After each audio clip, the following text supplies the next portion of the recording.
Buenas tardes, bienvenidos a La Voz Inclusiva Radio. Hoy tenemos un programa correspondiente que pertenece al ciclo Los Diálogos de Sócrates y hoy lo hacemos desde Alcoy, Alicante. Estamos en Alcoy participando en un taller para empresarios que se impartirá esta tarde sobre estrategia y rentabilidad. Aprovechamos para asistir también a la reunión de BNI, del Grupo Empresarial BNI, Avanza, en Alcoy, invitados por Manuel Pastor, nuestro invitado a la entrevista de hoy. Hola Manuel, buenas tardes. Buenas tardes.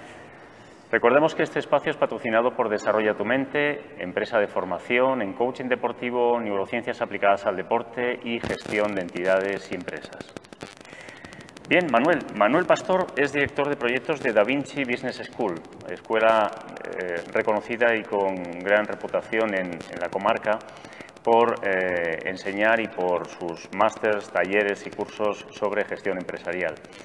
Y hoy en los diálogos de Sócrates vamos a hablar con Manolo, le voy a llamar a partir de ahora, sobre el estado del emprendimiento, el estado de la educación para el emprendimiento, la formación de los emprendedores, sean del tamaño que sean, ya sean pymes, pequeñas empresas, microempresas, perdón, o incluso autónomos. Manolo, sí. Muchos años detrás de la formación para emprendimiento. Sí. Bueno, yo creo, si no recuerdo mal, la primera vez que empecé a meterme en el mundo de la formación tenía 19 años y ahora tengo 41. Eso significa que llevo 22 años en el sector, haciendo diferentes cosas y en distintos ámbitos, y lo último que es lo que estoy, digamos, focalizando mi tiempo y poniendo empeños en la formación empresarial enfocada sobre todo a pymes. Enfocada sobre todo a pymes porque, y esto sí que tiene que ver con mi trabajo anterior, yo trabajaba antes en una multinacional, trabajaba como director de obra en canalizaciones de gas y tenía que vérmelas con muchas empresas que trabajaban, que eran de tamaño pyme y que trabajaban en obra, y me daba cuenta que hasta las cosas básicas solían faltar no solo a la gente de base sino también a la gerencia. Y eso me dio la sensación de que podía unir por una parte la gestión empresarial, que es algo que siempre me ha gustado, con la docencia, que es algo que ya no es que me guste, sino que es algo que me apasiona, ¿no? Es una pasión para ti. Sí, yo no me reconozco haciendo otra cosa que no sea formación, ¿vale? Claro, al unir esas dos cosas me di cuenta de que mi ámbito de actuación podía ser o la gran empresa, que tiene una manera de entender la formación determinada, sí, y la pyme, que tiene otra manera de entender la formación, sí. ¿verdad? Yo siempre he estado muy alejado del humo, me refiero, siempre he estado muy alejado de vender humo. Sí, me gusta, soy ingeniero industrial y eso significa que me gustan las cosas que sean tangibles, medibles, aplicables, concreto, metodologías, exacto. etcétera. Yo no creo que la motivación es importante, es decir, creo que uno debe estar lo suficientemente motivado como para poder emprender, siempre es importante, pero no creo que sea lo único. Es decir, es condición necesaria, pero no por estar muy motivado vas a lograrlo, ¿no? La famosa frase de si quieres, puedes, yo digo que no es que sea mentira, pero digo que está incompleta. Es decir, si quieres, puedes, sí, siempre y cuando te prepares. Sí, te pones en marcha. Si te pones en marcha y haces cosas, ¿no? Y creo que uno de los problemas que tiene ahora mismo el emprendimiento es que está pasando por una época como que está de moda, ¿verdad? Es como... que es cierto, o sea, no creo... Está de moda, lo dices en términos de exceso. Sí. Se está poniendo demasiado de moda. Sí. Y además, sobre todo cuando se usa la palabra emprendimiento o emprendedor para montar empresas. Quiero decir, un funcionario de correos puede ser emprendedor. Claro. O sea, ¿El concepto del emprendimiento se está asociando demasiado? Sí, a la empresa. A la fundación de una empresa, a el abrir un despacho en un coworking, al abrir hoy una empresa y mañana que sea otra, etcétera, etcétera, ¿no? Entonces yo creo que el emprendimiento está muy bien y debería estar más de moda y debería ser asignatura obligatoria en la ESO y en primaria, sí. Pero también es cierto que hay que ir con cuidado porque el emprendimiento no es solamente abrir empresas. Sí. Respecto a lo de abrir empresas, que es a lo que me dedico últimamente, ¿no? A formar a la gente que se dedica a profesionalizar su oficio, su gestión. Entonces, ¿vale? Entonces, ahí sí que veo que hay cosas que se están haciendo bien desde el establishment público y desde el establishment privado, que está muy bien. El apoyo a emprendedores. Eso está muy bien, pero yo creo que hace falta algo más. Y creo que ese algo más pasa, uno, por una formación de calidad extrema, y dos, porque la propia empresa privada también se involucre en el proceso. Es decir, estaría muy bien que tú como emprendedor de cierto prestigio, ayudaras a otros a que también lo consiguieran. Desde el mentoring, desde la tutoría, desde un proceso que duraba un año de acompañamiento. No lo sé, no lo sé. Que hasta donde nos conocemos, eso es lo que tú intentas inculcar a través de tus máster, por ejemplo. Así es, así es. Yo siempre intento que vean la empresa como un ente vivo que debe... Además, yo siempre hablo de las... La gente suele cargar mucho las tintas contra el ser autónomo, tener una pequeña empresa, en fin, yo me gusta focalizar eso, pero en las oportunidades que da eso, ¿no? Para una empresa de, pongámosle 5.000 empleados, es muy difícil variar el rumbo de las cosas. Cuesta todo mucho, son inversiones demasiado grandes, hay guerras intestinas dentro de la propia empresa. En cambio, una empresa que tiene 4 trabajadores, mañana puede cambiar el modelo de negocio. Mañana. No estoy hablando de ya veremos, no, mañana. Mañana puede cambiar el modelo de negocio porque cambian sus clientes. Para una empresa grande es muy difícil cambiar el modelo de negocio. Por lo menos cuesta mucho, es mucho el esfuerzo que hay que hacer y mucho el riesgo que se toma, ¿no? Entonces, por eso me gusta decir que el emprendimiento que se está haciendo formación para el emprendimiento, que está bien, pero todavía creo que habría que darle un punto más y es explicarle a las personas que trabajan o que están en proceso de montar una empresa que se olviden un poco de lo que hacen y que se vayan al mercado a testar. Es decir, primero mercado, luego producto. Primero clientes, luego producto. Y en función de lo que te diga el mercado, haces. Esto es una cosa que normalmente las personas que tenemos empresa la sabemos, pero a veces no se aplica. Es difícil hacer. Claro, cuando tú ponerlo en práctica. Cuando tú le preguntas a una emprendedora a qué se dedica, pues lo normal es que empiece por explicar qué fabrica o qué servicios da. Claro. Cuando a lo mejor el paso ha de ser diferente, ¿no? Ha de ser, bueno, yo sé que puedo aportar valor a este tipo de clientes y a partir de ahí voy modelizando los productos. Claro. ¿Qué necesita el cliente? ¿Qué necesita?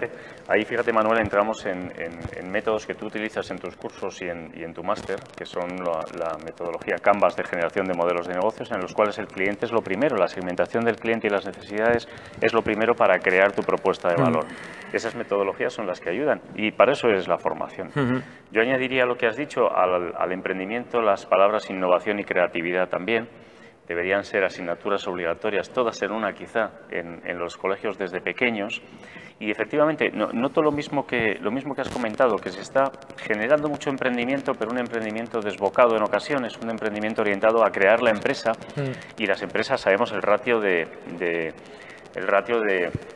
muerte de las empresas, que es enorme actualmente, sobre todo pequeños comercios por la globalización que vivimos, por lo cual pues, es el estado en que se encuentra ahora mismo. Te quería comentar, porque estamos en Alcoy, Alicante es una ciudad muy industrial, en este caso, pero muy industrial en tono familiar, mucha empresa familiar. ¿Cómo está ahora mismo la empresa familiar? No solo en la zona, con tu conocimiento también nacional e internacional. La empresa familiar, es decir, si existe una empresa familiar que lleva, vamos a ponerle una media de 25 años viva, ¿no? O 30.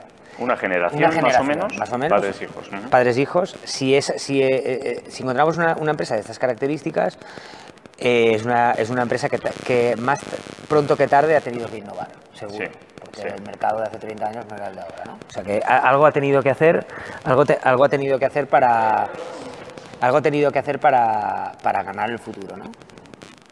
Entonces, muchas veces la segunda generación se encuentra sobrepasada porque los cambios que debe hacer en esa empresa familiar a lo mejor son más grandes que los que hizo la primera para adaptarse a los nuevos tiempos. Es decir, si estamos viviendo en una época en la que la tecnología lo acelera todo y estamos viviendo en una época de crecimiento exponencial, el cambio en tiempo que tiene que hacer una empresa de segunda generación es más grande que el de la primera. Tiempos exponenciales. Lo que tiene a favor es que las nuevas generaciones también están más preparadas que las antiguas por los medios que tenemos a nuestra disposición, por la formación que tenemos. Es posible que a lo mejor la primera generación se supiera de memoria los afluentes del Miño, por poner un ejemplo, pero es posible también que una persona de segunda generación esté más preparada para llevar ese cambio.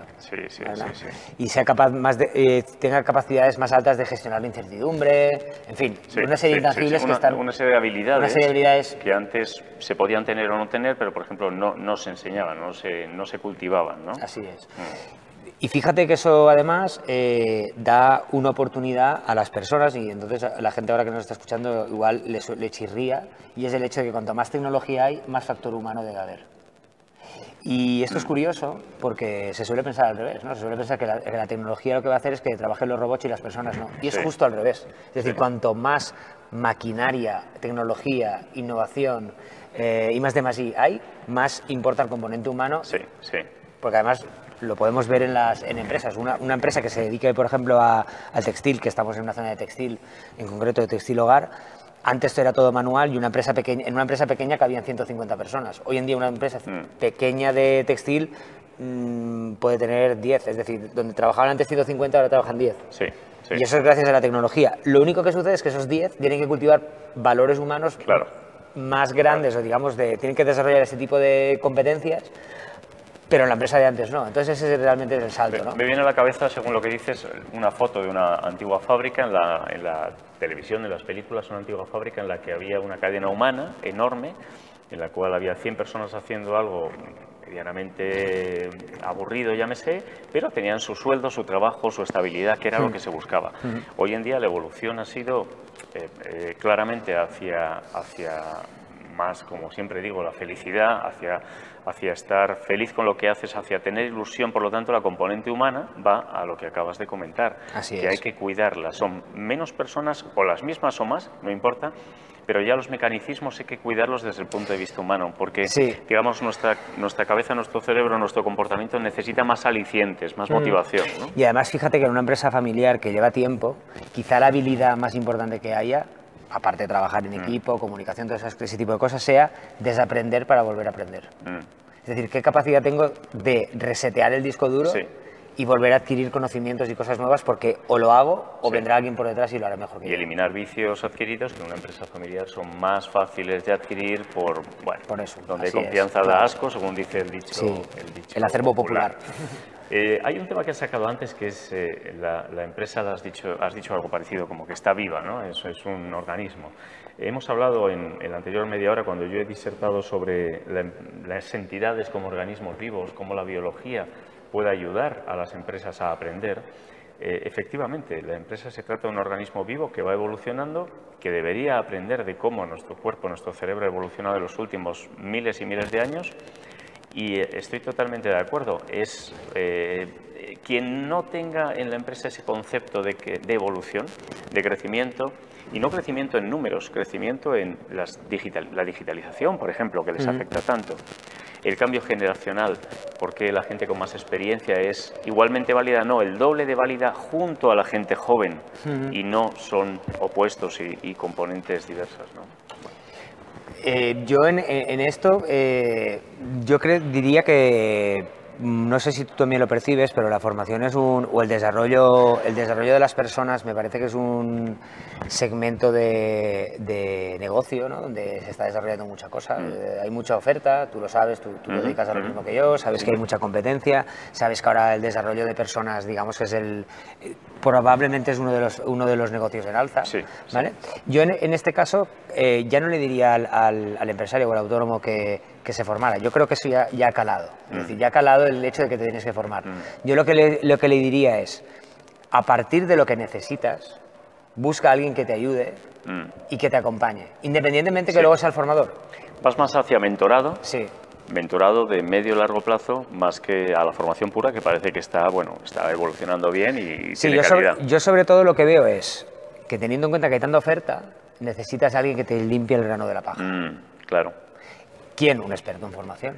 Yo creo creo que los centros de formación privados como los que yo tengo, como tú tienes o como otros tienen, creo que deben de integrar eso dentro de su portfolio y tener una base de clientes VIP, que son aquellos clientes a los que tú acompañas. Y a lo mejor ese cliente VIP te puede remunerar tu trabajo por el hecho de acompañar a otra formación de otra entidad o de otro organismo, y independientemente de que la formación la puedes ejecutar tú o no, ¿no?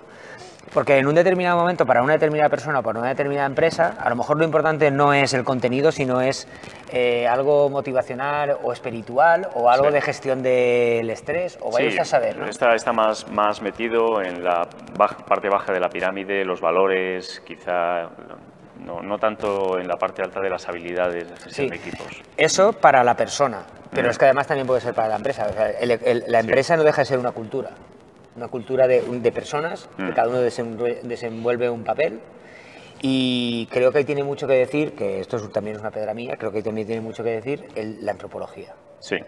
El estudio de las personas dentro de una sociedad. Sí, creo que eso también debería ser materia, no voy a decir obligatoria, pero a lo mejor sí que debería ser. El papel y el rol de cada uno dentro de esa pequeña sociedad que al final es la entidad. Eso yo creo que, por ejemplo, en carreras como administración y dirección de empresas debería estar.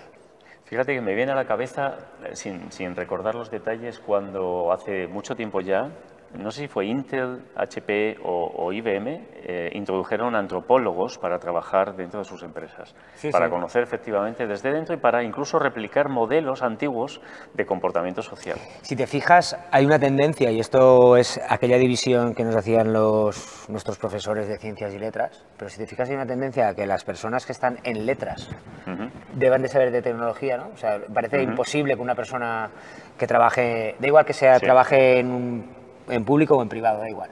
Pero parece que tenga que tener ciertas capacidades que se le suponen de ciencias. Sí. En cambio, una persona de ciencias, como que se le perdona que no sepa de filosofía. Sí. Eso yo creo que viene de la antigua creencia, bueno, en realidad en cierto caso, de la complejidad de los estudios. Al final una ingeniería siempre hemos pensado y sabido, se demostraba que era más complicada de aprobar y de pasar, etcétera, que los estudios de letras, y se le daba mayor valor, cuando realmente la mezcla de habilidades es la zona óptima, ¿no? La zona en que debería Ahora entenderá la gente que nos está viendo y viendo por qué eso de Da Vinci.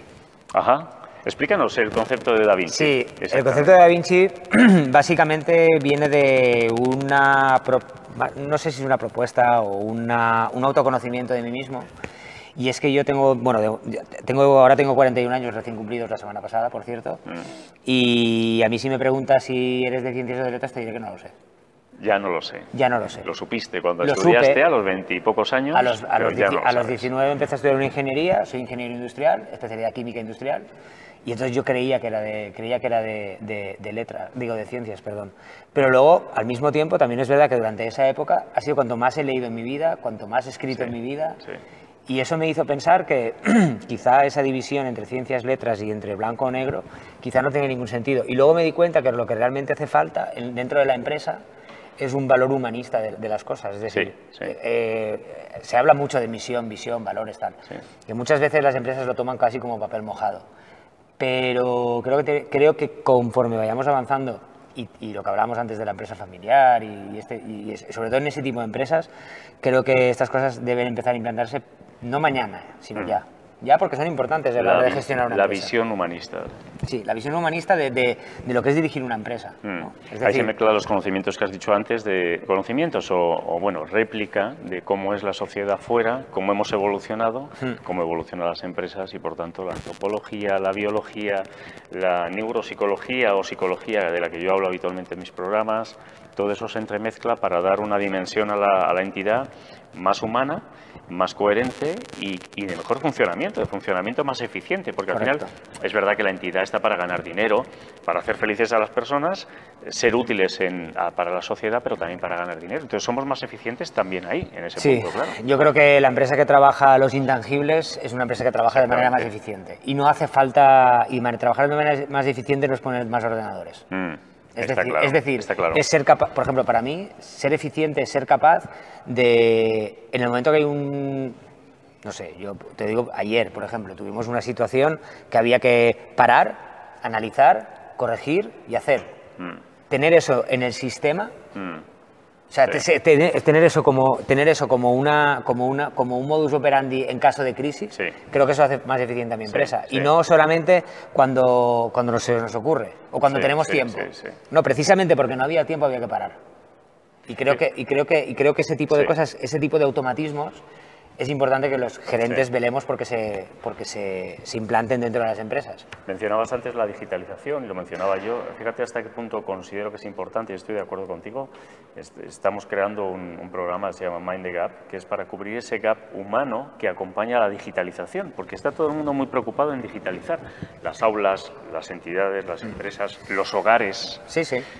Y bien, sabemos manejar los dispositivos, sabemos utilizarlos, pero en muchos casos, principalmente en la empresa y principalmente las generaciones, no las nuevas generaciones, están no tiene las habilidades necesarias para manejar esa digitalización, pero desde el punto de vista de persona humana, de relaciones, comunicación, etcétera, no de teclear y utilizar el Word, Excel o cualquier herramienta digital. Ahí se puede aprender, lo podemos aprender. Entonces hay un gap entre la evolución digital y la evolución de la persona para aprovechar esas tecnologías. Bueno. Manuel, te quería comentar, tu empresa, una de tus empresas, Da Vinci Business School, ¿cómo configuras tu oferta? ¿Cómo configuras tu oferta? Sí. Bien, yo al final como te he comentado antes, intento poner en el foco y en el centro de las operaciones de mi empresa, intento poner al cliente, ¿no? Si estamos hablando de pymes, creo que la persona más indicada para formarse, primero es el gerente, y segundo son su equipo de trabajo de mayor confianza, ¿no? Para que trabajen, digamos, un poco en sintonía. A partir de ahí, lo que buscamos siempre son herramientas de trabajo que le ayuden a entender el futuro y que le ayuden a ser más rentable en su presupuesto de euros y en su presupuesto de tiempo. Es decir, que muchas veces es más importante que el... Claro, yo al final muchas veces pregunto a algunos gerentes, ¿no? Y les pregunto, ¿cuál es tu presupuesto de tiempo en formación? Y me quedan mirando como diciendo, este tío, ¿qué dice este hombre? Y lo pregunto porque muchas veces no se pone en el presupuesto, o no se pone en el presupuesto de tiempo, por ejemplo, cuánto tiempo le dedico a no producir y a innovar. Y entonces te das cuenta que eso no está sistematizado, ¿no? Entonces es cuando yo les puedo decir, tengo varias ofertas en las que ese tiempo te va a implicar a lo mejor 30 horas al año o 50 horas al año. Dentro de tu presupuesto vas a gastar tanto, que te va a implicar este tanto por cien en tu facturación. Normalmente siempre que hago una entrevista siempre lo llevo por ahí. Y entonces es cuando les digo si vale la pena arriesgar un poco de tiempo y un poco de dinero en hacer una empresa mejor. Hablas del retorno de la inversión, de la formación, tanto en tiempo, económicamente... Yo pienso que de cada euro que sale de la empresa, se ha de retornar pues 1.1, 1.2, 1.3, 1.15, 1.18, me da igual. Porque cada euro que se utiliza de la empresa, de la tesorería de la empresa, creo que ha de tener un retorno. Porque los gastos en la empresa no son gastos, deben de ser inversiones, ¿no? Es inversión. Entonces, si es inversión, a largo plazo, o a corto o a medio, tiene que tener repercusión en la cuenta de resultados. Por eso intento siempre ponerme en la piel y en lo que siente el gerente, porque si luego se lo pasa bien y luego disfruta y hace contactos, mejor. Refuerza el mensaje, refuerza la formación. Pero realmente el foco está en qué aplicabilidad tiene eso, porque el conocimiento está muy bien, pero lo más importante es la transferencia de ese conocimiento. El conocimiento, la información, el contenido está en YouTube y es gratis. Es decir, si alguien va a venir a pagarme, debe ser porque nosotros bien velamos por esa transferencia y también velamos porque eso se aplique para que la rentabilidad sea alta. Y creo que es ahí donde debería ir cualquier empresa de formación relacionada con la formación empresarial, sobre todo en pymes. Porque sí que es cierto que en empresas gigantes, en multinacionales, la formación no solo tiene un carácter de aplicabilidad, sino también tiene un carácter de como retribución en especie para los trabajadores. ¿No? Tiene es algo un poco... También la empresa se puede beneficiar de las subvenciones y con coste de seguridad social, etc. Exacto, es decir... También tiene un retorno directo económico. Sí. Entonces, para empresas muy gigantes, pues es posible que la formación sea eso y otras cosas, pero yo creo que para la empresa pequeña, creo que es importante que por lo menos descubran cosas que les lleve a otros escenarios, ¿no? A la siguiente pantalla. Y pongo el ejemplo de una empleada, de Cristina, que es empleada mía, que, bueno, no está aquí, pero lo podría contar ella. El otro día fue a una formación que no hacíamos nosotros, que hacía la Cámara de Comercio, y bueno, de allí salimos con un par de ideas. Esas ideas generaron otras, y esas otras generaron la posibilidad de entrar en un concurso público. Muy bien. Bastante interesante para nosotros y bastante jugoso. Un retorno directo de la formación. Al menos, mira, fíjate, aunque no entremos, ya sabemos que existe. Efectivamente. El día de antes yo no sabía que existía. Qué bien. Mi pregunta es, si mi empleada que fue a hacer este curso a la Cámara de Comercio de Alcoy empleó 2 horas de su tiempo más otra de ir y venir, es decir, empleó 3 horas de sueldo, si lo multiplico por el sueldo base con las retenciones y tal, mi pregunta es, si yo o sea, ¿qué hubiera tardado yo en tiempo o cómo me hubiera costado que un consultor me hubiera dicho, es que existe esta línea? Sí. Bueno, seguramente me hubiera costado bastante más. Bastante más. Y además ya no solo eso, sino que además la formación tiene algo que es que vertebra los equipos, ¿no? O sea, simplemente el hecho de que una persona que colabora contigo la empoderes de responsabilidad para averiguar algo que es importante para la empresa, que te lo comunique, que se lo comuniques, que entre los dos veamos cómo hacerlo, eso también ayuda. Eso son además tus propias habilidades como gestor, Manolo, gestor de la empresa y de los recursos humanos que tiene. Así es. Vamos a ir terminando con temas concretos sobre la pregunta anterior de qué hace Da Vinci Business School. ¿Cómo lo paquetizas? ¿Novedades que tienes ahora mismo? Nosotros, bueno, tenemos una novedad que es un curso de estrategia y rentabilidad online, que eso algo sabes, ¿verdad? Algo sé de ello, sí. Algo sabes de ello, ¿verdad? Bueno, básicamente colaboramos en ese curso y ha tenido a bien aceptarme como colaborador. Partners, efectivamente. Somos partners en ese tema. Tenemos eso, tenemos además unas... Pero, perdóname, vamos de lo grande a lo pequeño, si quieres. Da Vinci Business School los conocí por un máster extremadamente potente, bueno y bien aceptado en Alicante y España. Cuéntanos a quién se va dirigido ese máster, luego pasamos al curso a quién va dirigido y otras actividades que tú tienes, porque también Manolo obviamente da sus masterclass y actúa. El producto estrella o el bestseller que tiene, digamos, Da Vinci Business School es un máster en gestión empresarial que se llama Máster en Gestión de Pymes. Máster en Gestión de Pymes es un proyecto de formación que nace en el año 2015. Durante todo el 2015 lo vamos desarrollando y empiezan las clases en el 2016. Hemos hecho la generación del 16, del 17, del 18 y ahora estamos en la del 19 y hemos formado a 52 personas en estos últimos 4 años. ¿Cuál es la intención de este máster? Pues básicamente se trata de dotar de una formación transversal a todas las personas que vienen. Las personas que vienen solamente pueden ser empresarios o autónomos. No aceptamos otro tipo de empresa y eso es algo que nos marca la diferencia con otro tipo de máster. En otro tipo de máster tú quieres aprender, pagas y ya está. Nosotros no. Nosotros solamente puedes acceder a nuestro curso si tienes un proyecto empresarial, si tienes una empresa, si eres autónomo, si tienes un oficio, es decir, si eres un profesional de lo que haces, ¿no? ¿Por qué? Porque además de eso, además de ser así, los docentes que dan clase son todos empresarios. Y eso significa que ya no solamente saben de lo que hablan, sino que además hacen de lo que dicen que hay que hacer. Es decir, por ejemplo, el docente de marketing, la persona que hace el plan de marketing, tiene una empresa de marketing. Sí. ¿Sabes? Ya no es docencia pura, sino que es un poco de mentoría, como bien decía un poco de antes. mentoría en ese momento que querríamos complementar con tu teoría de la formación y yo la apoyo con un mentorado más de largo plazo, pero en ese máster que dura un tiempo razonable, sí están mentorizando realmente. Sí, exacto. Son 27 sesiones de clase donde se ve la empresa moderna o cómo debería ser la empresa moderna, ¿vale?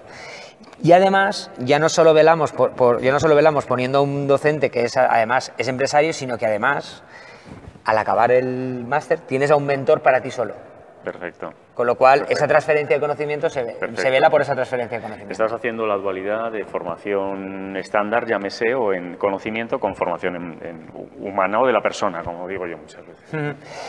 Y bueno, nosotros estamos aquí desarrollándolo en Alcoy, en la provincia de Alicante. Ya digo que es un máster. 4 ediciones ya. 4 ediciones, vamos ya por la quinta, ya tenemos gente apuntada para el año que viene, que empieza el 8 de noviembre. Genial. Y vamos a ver, y te voy a dar la primicia, vamos a ver si lo podemos hacer en Madrid. Qué bien. Vamos a ver si lo podemos hacer en Madrid. Pero ya veremos, ahí lo dejo. Dejo la expectativa, Bueno, si ha tenido éxito aquí en Alcoy y Alicante, seguramente puede tener. Sí, yo entiendo que sí, porque además es como un MBA tradicional, pero está muy enfocado a la realidad de la pyme. No vamos con florituras, ni ponemos de ejemplo a Amazon, ni a MediaMarkt, ni cosas así, sino que ponemos empresas reales y donde estudiamos casos reales, donde la gente puede compartir un poco el conocimiento con los demás, ¿no? Además, el hecho de ser todos empresarios hace que tengamos el mismo idioma. Es decir, no es lo mismo poner directivos, empresarios y estudiantes a que todo el mundo tenga empresa o que todo el mundo tenga proyecto. Eso cambia totalmente. O profesores catedráticos universitarios que con todo el valor que tienen, en ocasiones pueden estar un poco alejados de la realidad. Sí, realmente no se trata de que ese personal docente universitario no sepa, seguramente sabrá muchísimo. Mucho no, muchísimo. Pero el problema es que no está pegado a la realidad. Y entonces ahí es donde preferimos la mentoría a la clase tradicional, ¿no? Y sobre todo al poder que tiene el hacer cosas. Es decir, una de las cosas que hacemos cuando acabo una clase, por ejemplo, y esto para que la gente entienda un poco, tenemos una libreta que llamamos la libreta de la transferencia del conocimiento, ¿no? Entonces, cuando la gente acaba la clase, los últimos 10 minutos son para apuntar cosas que de lo aprendido hoy podría hacer mañana. Si de cada asignatura y de cada sesión me llevo 3 o 4 cosas aplicables a mañana, evidentemente tengo una empresa mejor. Es imposible no tenerla. Es imposible no tenerla. Muy bien. Y cuéntanos la parte media. Perdón, si terminaste. Cuéntanos la parte intermedia, otro tipo de curso, el que hablamos de estrategia empresarial y rentabilidad. ¿A quién va dirigido y qué formato tiene? Porque es diferente. Sí, es diferente porque es online. ¿Vale? Es diferente porque es online. Está destinado a gente que no ha podido o no puede hacer el máster por diferentes motivos. Por circunstancias no puede hacer el máster y ponemos el foco solamente en la parte estratégica y en la parte, digamos, de cómo esa estrategia puede al final darme mejores resultados, ¿no? Tenemos a bien colaborar contigo y tú eres el que, digamos, el jefe de estudios de este proyecto. Y la idea básicamente es que aquella persona que no haya podido venir o que por lo que sea no puede venir al máster de gestión de pymes tenga un espacio donde por lo menos las 4 cosas básicas que debe saber un empresario antes, durante y después de... O sea, porque yo creo que al final la formación también tiene que ser como un círculo, ¿no? Es un cuento de nunca acabar, ¿no? Entonces yo creo que ahí es donde queremos estar con ese curso intermedio, porque muchas veces sí que es cierto que el máster, sobre todo por disponibilidad horaria y sobre todo también por circunstancias, porque mucha gente que lo quiere hacer pero a lo mejor no puede por lo que sea, ¿no? Pues tiene un formato diferente, con una tipología diferente donde poder complementar esa formación. Aparte de este tipo de formación, también estamos innovando en otra cosa, que es una plataforma de formación que nosotros llamamos Pyme Talks, las pymes que hablan, ¿vale? Y las pymes que hablan son plataformas de formación donde se hace una formación trimestral con un referente nacional, esa es presencial, y luego hay una serie de mecanismos para favorecer la formación online y se paga una cuota mensual y tienes como la membresía de un gimnasio, como si fuera la membresía de un gimnasio, es decir, tú vas al gimnasio para ejercitar, digamos, los músculos de tu cuerpo, estar tonificado, tener salud, perder peso, etcétera. Bueno, pues nosotros lo que hacemos es, en el club de formación Pyme Talks, lo que hacemos es hacer una propuesta por la cual la gente paga una cuota mensual y cada cierto tiempo va a entrenar. Va a entrenar, comparte, ve a gente, hace networking y hacemos como una plataforma de networking, pero solamente enfocada a la formación.